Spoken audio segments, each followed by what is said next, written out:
Welcome back to Beyond Well. I'm Sheila Hamilton, and I am really thrilled to be joined by Jim Gottstein. Since brief psychiatric hospitalizations in 1982 and 1985, Harvard-trained lawyer Jim Gottstein has advocated and litigated for people diagnosed with serious mental illness, including participating in successful litigation, reconstituting Alaska's 1 million acre mental health land trust, the Myers case declaring Alaska's forced drugging law unconstitutional, and he's also written a book about the involuntary treatment of many mental health patients and the drugging of psychiatric patients. Jim, I want to thank you very much for your work with people with severe mental illness, first of all. Thank you very much for having me on. I want to ask you, I think definitely as being a lawyer, a lawyer's mind, and having gone through the system yourself, why you decided to name your book the name that you went with.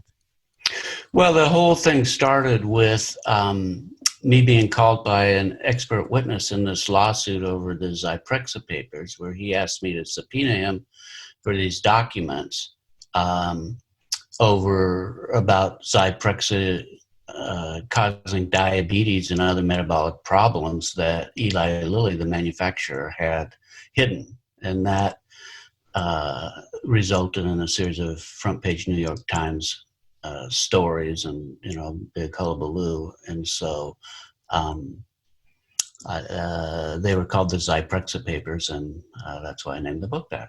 So that's what we're talking about today, in particular, along with the incredible advocacy that you do for people with mental health conditions. The Zyprexa Papers essentially outlined the case that showed that this particular drug, Zyprexa, was incredibly dangerous to people, and they were not being given permission or asked whether or not they wanted the drug before it was being forced on them. Correct? Did I just summarize that appropriately?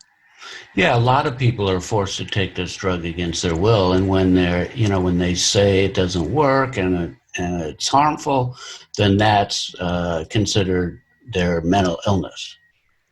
And so what were some of the things that you were able to prove, Jim, that Zyprexa actually does to the human body, and why were you so concerned about its efficacy? Well, I actually had a case a few years before that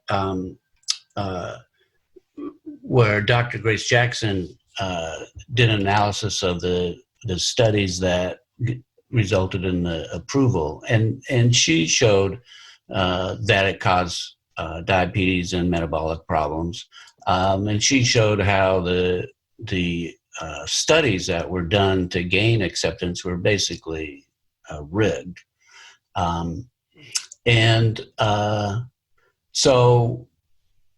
she showed that it doesn't really help people. Very few people does it help. And so I knew that already, but then the opportunity to have the New York Times do an expose on it was, of course, critically important.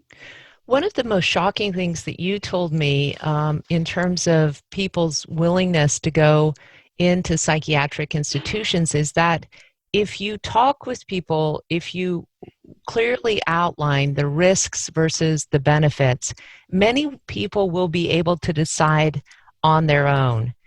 Is that the same thing with the risks and benefits of a drug that's potentially dangerous like this?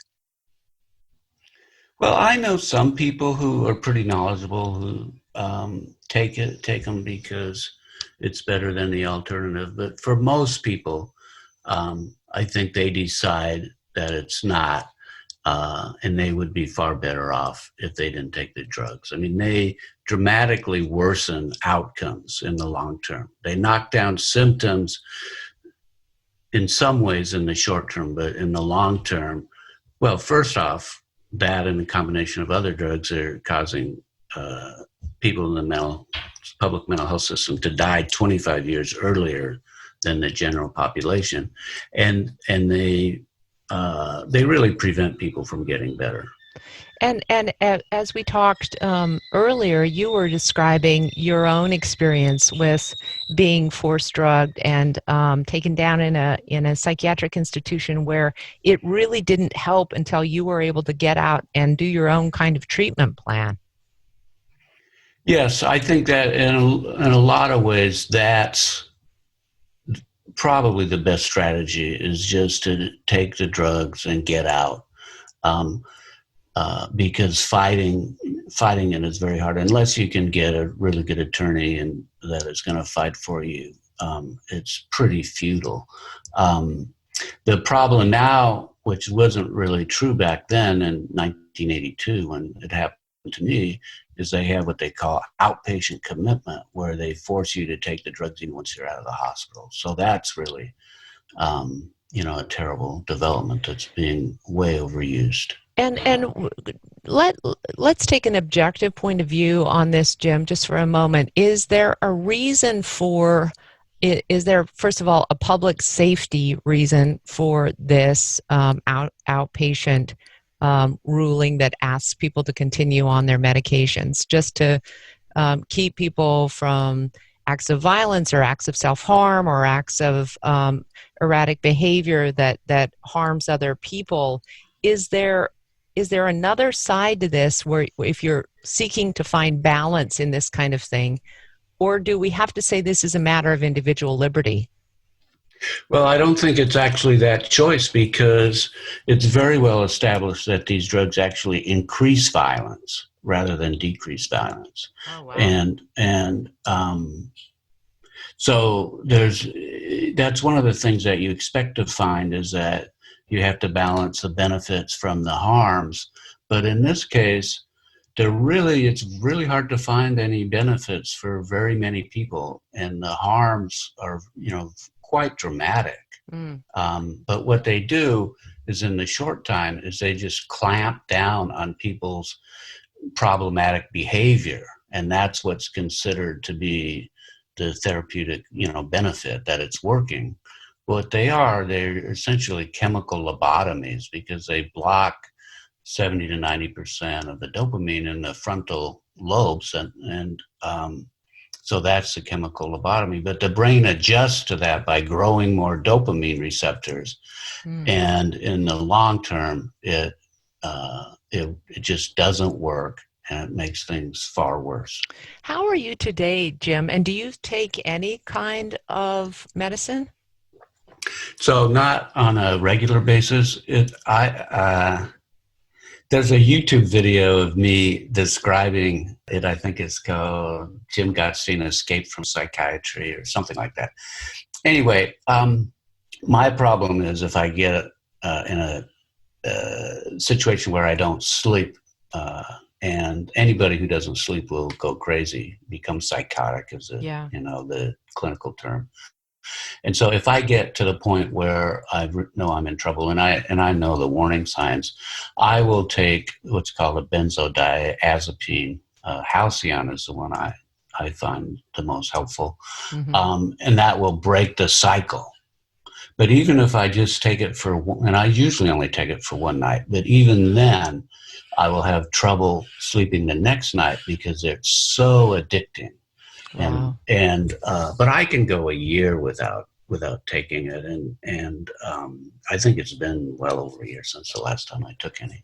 What was the impact of calling out a major pharmaceutical company and attempting to publish something that clearly showed that they knew the risks, put it out there anyway, and forced people to take something that they knew caused early death? Well, they really came after me. They charged me with violating the secrecy order, this court secrecy order, and threatened me with criminal contempt and to go after my law license. And so it was, quite quite an experience, let me say. How are you doing today, Jim? Oh, I'm doing fine. From my perspective, I'm very lucky. There's so many people that have, had so much, more problems with the mental health system or the psychiatric system, and still do, than I did. And, I'm I'm doing great. I want to ask if there is someone listening who is taking a drug that they're being forced to take or on this kind of outpatient agreement that you earlier described. What advice do you have for them as a lawyer and as a mental health advocate? Well, the first thing is you have to be really careful in going off of them.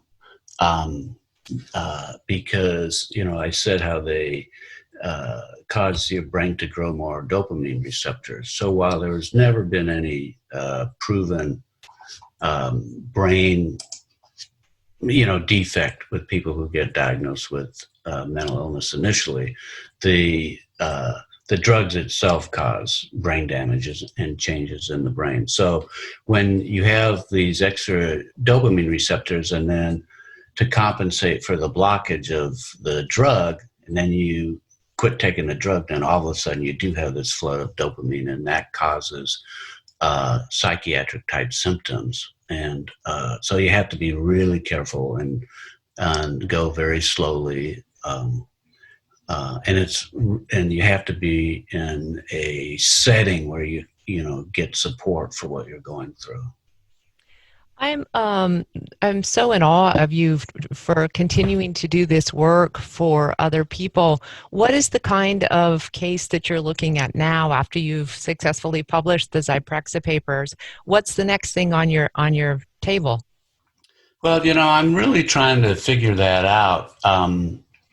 I won 5 Alaska Supreme Court cases, and but now the membership of the Alaska Supreme Court is completely turned over, and they've just gotten so they will support whatever the state does. So that doesn't seem very viable. And what I've come to now is I think we just have to change the public opinion, the public understanding of what's going on. So that's what the book is about, and that I'm hoping that the book will get, a wider audience and into the general public. Yeah.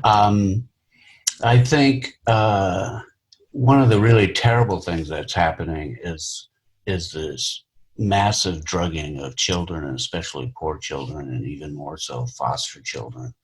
And it turns out that most of the psychiatric drugs given to children are not properly paid for by Medicaid. And there's this Federal False Claims Act where anybody can sue on behalf of the federal government for false claims. And I would love to be able to get those kind of cases going. Each prescription carries a minimum penalty of $5,500. Wow. And so the idea is to sue a psychiatrist or a few, and you have to figure that they prescribed at least 1,000 of them in that 6-year statute of limitations. So that's $5.5 million. And so I think that I have had trouble getting that really going, but I think that's still a viable approach, and that'd be something that I'd be willing to look at really anywhere around the country. Jim, thanks a lot for your work. Jim is the author of the Zyprexa Papers and a Harvard-trained lawyer who continues to advocate for people with mental illness. Really appreciate your help today, Jim. Thank you very much. My pleasure. Thank you.